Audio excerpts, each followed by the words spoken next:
Europe 1 matin, Bruce Toussaint.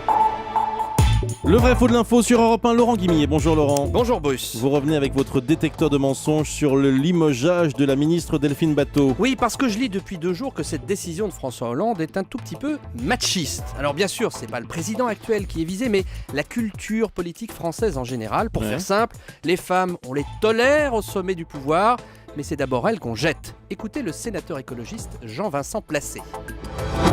Vous constatez que quand même il y a 2 poids 2 mesures. 2 femmes, je note, on vire les femmes, c'est plus facile probablement, et on vire les 2 ministres de l'écologie. C'est-à-dire qu'il n'y a personne qui a été viré depuis 1 an, sauf les 2 ministres de l'écologie. Alors Jean-Vincent Placé le dit clairement, quand il s'agit de changer un ministre, on jette plus facilement les femmes que les hommes. Vrai ou faux ? C'est faux. Sur les 40 dernières années, c'est faux. Pour vous le prouver, Kim Biegacz, qui travaille avec moi, a épluché toute la journée d'hier l'histoire des gouvernements depuis 1974.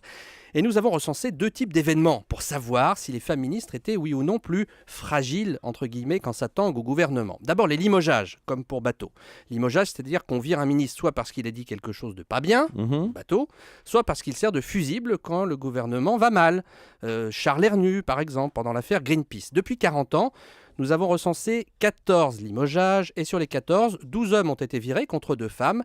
Écrasante majorité d'hommes limogés, à peu près dans la proportion d'hommes, 80%, qui peuplent les gouvernements depuis 40 ans. Mais il y a aussi les remaniements ministériels où ce sont souvent les femmes qui valsent en premier. Et c'est le deuxième point que nous avons étudié toute la journée d'hier, d'un gouvernement à l'autre. Est-ce qu'on vire d'abord les femmes ? Là, non plus, non. Sauf en 95, 7 novembre 95, tout le monde s'en souvient. Les Juppette. Quand le gouvernement Juppé est passé de 12 femmes à 4 femmes seulement.